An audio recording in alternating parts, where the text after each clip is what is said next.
गंगोत्री से वापस आके काठमांडू पशुपतिनाथ में जल चढ़ा के फिर बांग्लादेश हो गए।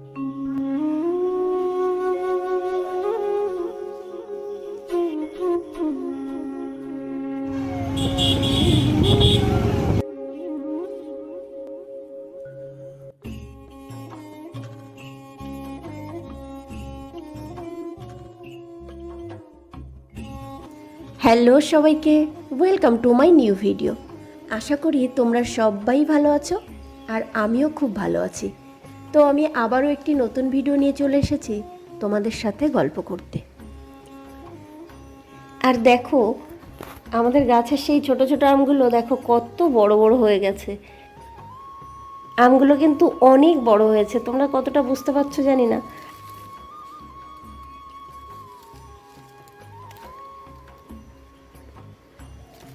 এই যে দেখো আমি হাতে ধরে তোমাদেরকে দেখাচ্ছি। কিন্তু জানো তো খারাপ লাগার বিষয় এই যে এই গাছটা মানে বেঁধেই এত বড় তৈরি হয়েছে। মানে যখন ছোট ছিল তখন থেকে এই গাছটা কেমন মানে লতানো মতো ছিল, গাছটা সোজা ওঠেনি। আর এটাকে দড়ি দিয়ে বাঁধা ছিল অন্য একটা গাছের সঙ্গে, আর সেইভাবেই এটা এতটা বড় হয়ে গেছে। আর এবছর প্রথম ফলও ধরেছে, কিন্তু এই গাছটা এত ভারী হয়ে গেছে যে দড়ি দিয়ে বেঁধে আর একে রাখা যাচ্ছে না। দেখো আমগুলো দেখো কত বড় বড় হয়েছে।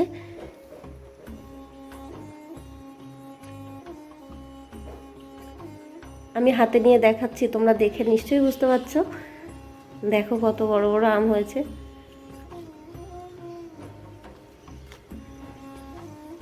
আমগুলো খেতেও না খুব সুন্দর। এই দেখো দেখাতে দেখাতে একটা আম পড়েই গেছে। এই আমটা কিন্তু একদম পেকে গেছে, সেজন্য বোটা নরম হয়ে গেছে। আর আমি হাত দিয়ে দেখাতে গেছি, সেই আমটা টপ করে পড়ে গেছে। যে কেবিলের কালো মোটা তারগুলো হয়, সেই তার দিয়ে কিন্তু এই ডালটা বাঁধা আছে।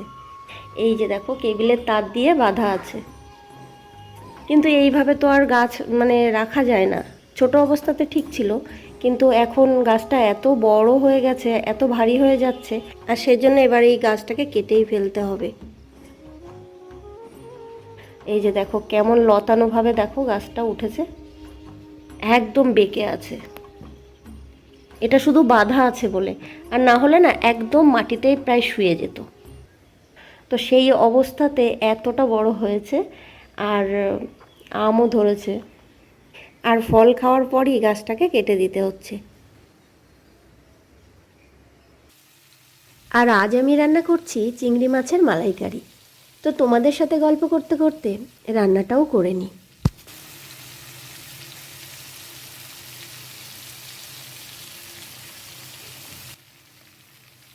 একটা সময় আমি ভাবতাম সবাই আমার আপন, কিন্তু সময় আমাকে শিখিয়েছে অনেক মানুষ সম্পর্ক নয়, প্রয়োজনকে বেশি গুরুত্ব দেয়। আর আজকের কথাগুলো হয়তো একটু তেতো লাগবে, কিন্তু বাস্তবতা অনেক সময় তেতোই হয়। আমরা সবাই জীবনে এমন কিছু মানুষের সঙ্গে পরিচিত হই যারা তাদের প্রয়োজনের সময় খুব কাছের মানুষ হয়ে যায়, আর প্রয়োজন ফুরিয়ে গেলে তারা ধীরে ধীরে দূরত্ব তৈরি করে নেয়। খেয়াল করে দেখবে যখন তোমার কাছে অনেক কিছু দেওয়ার থাকবে, যখন তুমি সবার কাজ করে দাও বা সবার খোঁজ রাখো, তখন তোমাকে অনেকেই মনে রাখে। কিন্তু যেদিন তুমি নিজে সমস্যায় পড়বে সেদিন বুঝতে পারবে সত্যিকারের মানুষ কারা, বা সত্যিকারের তোমার বন্ধুকে। আর এর মানে আমি এই বলছি না যে পৃথিবীর সমস্ত মানুষ খারাপ, ভালো মানুষ এখনও আছে। কিন্তু সবাইকে নিজের মানুষ ভেবে অন্ধবিশ্বাস করাটাও ঠিক নয়। তো তোমাদের সাথে গল্প করতে করতে দেখো আমি রান্নাটা কতদূর এগিয়ে ফেলেছি। আমি প্রথমে চিংড়ি মাছগুলো ভেজে নিয়েছি। এবার তেলের মধ্যে আর একটু তেল দিয়ে তার মধ্যে জিরে, শুকনো লঙ্কা আর গোটা গরম মশলা ফোড়নে দিয়েছি। আর এর মধ্যে আমি পেঁয়াজটাকে আধা বাটা, মানে পুরোটা পেস্ট হবে না, আধা বাটা পেঁয়াজ দিয়েছি। পেঁয়াজটাকে খুব ভালো করে ভেজে নিয়েছি। আর এবার যে মশলাটা দিলাম এর মধ্যে ছিল শুকনো লঙ্কা, জিরে, ধনে আর ছিল কাজু। সেগুলোকে একসঙ্গে আমি গ্রাইন্ডারে পেস্ট করেছি, আর সেটাই এবার দিয়ে দিলাম। আর হলুদ নুন স্বাদ মতো তো দিতে হবে। এগুলো দিয়ে ভালো করে এটাকে ভালো করে কষাতে হবে। চাইলে তোমরা এখানে ধনে বা জিরের গুঁড়োও ব্যবহার করতে পারো।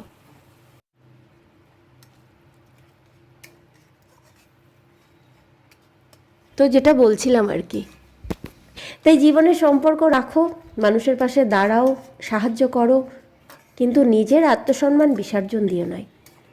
কারণ বারবার নিজেকে ভেঙে অন্যকে খুশি করতে গেলে একসময় নিজের অস্তিত্বটাই হারিয়ে ফেলতে হয়। আর একটা কথা মনে রেখো, যে মানুষ শুধু নিজের প্রয়োজনে তোমার কাছে আসে, সে তোমার সঙ্গ চায় না, সে তোমার থেকে শুধু সুবিধা নিতে চায়। তাই মানুষের জন্য ভালো হও, কিন্তু নিজেকে অবহেলা করে নয়। সবাইকে গুরুত্ব দাও, কিন্তু নিজের শান্তি আর সম্মানের বিনিময়ে নয়। জীবনে এমন মানুষকে ধরে রাখো যারা শুধু তোমার ভালো সময়ে নয়, খারাপ সময়েও পাশে থাকে। সম্পর্কের আসল পরীক্ষা হয় প্রয়োজন ফুরিয়ে যাওয়ার পর। তো তোমাদের সাথে গল্প করতে করতে দেখো আমার রান্নাটা অনেকটা এগিয়ে গেছে। আর মশলাটা কষানোর পর আমি এর মধ্যে কিছুটা জল দিয়েছিলাম। জল দিয়ে মশলাটা একটু ফুটিয়ে নিয়ে তার মধ্যে চিংড়ি মাছটা দিয়েছিলাম। আর এবার আমি এর মধ্যে দিয়ে দিলাম নারকেলের দুধ।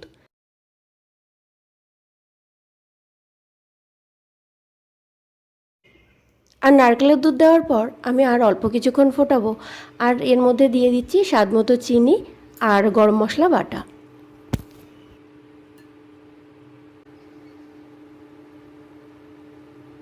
আর এই যে দেখো আমার চিংড়ি মাছের মালাইকারি রান্না হয়ে গেছে। আর এবার আমি এটাকে নামিয়ে নেব। তারপর গরম গরম ভাতের সঙ্গে এটাকে খেতে হবে। কি দারুণ লাগবে বলো। আর আজকের রান্নাটা তোমাদের কেমন লাগলো অবশ্যই কিন্তু আমাকে একবার কমেন্ট করে জানিও।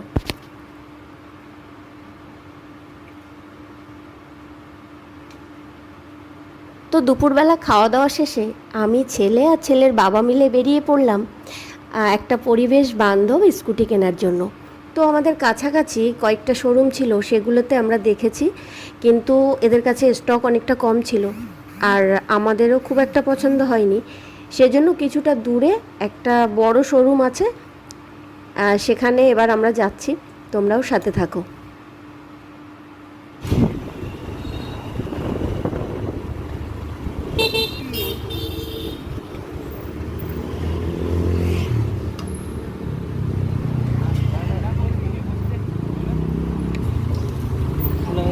हेलो, कहाँ से आए हो आप? कहाँ से हो? नेपाल से। नेपाल से पैदल ही चल रहा है क्या? कहाँ से कहाँ तक किया अभी? मैं पशुपतिनाथ से स्टार्ट करके केदारनाथ हो गए। केदारनाथ से गंगोत्री से वापस आके काठमांडू पशुपतिनाथ में जल चढ़ा के फिर बांग्लादेश हो के फिर इधर आए। 230 दिन। আর এই যে দেখো যাওয়ার পথে এমন একজন মানুষের সঙ্গে পরিচয় হলো। উনি হলেন নেপালের বাসিন্দা। পশুপতিনাথ থেকে পায়ে হেঁটে উনি কেদারনাথ গেছেন, আর ওখান থেকে গঙ্গোত্রী, তারপর বাংলাদেশ হয়ে এই যে আমাদের ভারতে এসেছেন। আর ওনার সাথে দেখো নেপালের পতাকাও আছে আর আমাদের ইন্ডিয়ার পতাকাও আছে। 230 দিন মতো উনি এইভাবেই হেঁটে যাত্রা করছেন। খুব ভালো লাগলো ওনার সঙ্গে পরিচয় হয়ে।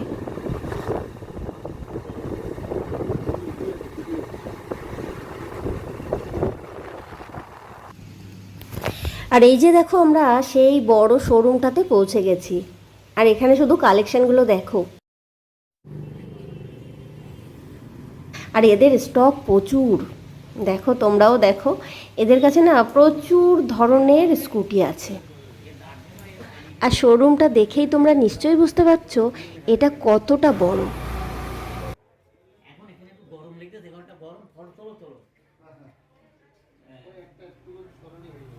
আর এখানে একদম কম দাম থেকে অনেক বেশি দামি পর্যন্ত সব ধরনের স্কুটি এরা রাখে। আর এখানে প্রচুর মানে এদের তো স্টক প্রচুর আর কালার ভ্যারাইটিসও প্রচুর। আমি তো প্রথমে বুঝেই পাচ্ছিলাম না কোনটা নেব আর কোনটা নেব না। মানে কি বলবো, ডিসিশান নিতে একটু টাইম লাগছিল। তো শেষমেশ আমরা আমাদের স্কুটি পছন্দ করে ফেলেছি। আর এই যে দেখো ব্ল্যাক আর এই যে সিলভার কম্বিনেশনের এই স্কুটিটা আমরা পছন্দ করেছি। আর কালারটা আমার দারুণ লেগেছে, আমার ভীষণ পছন্দ হয়েছে।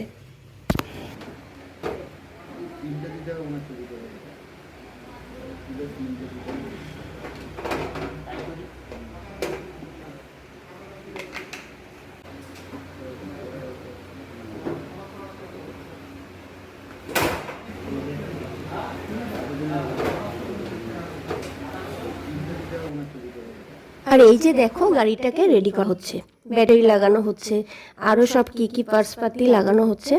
তো এবার রেডি হয়ে গেলে আমরা এটাকে নিয়ে বাড়ির দিকে যাব।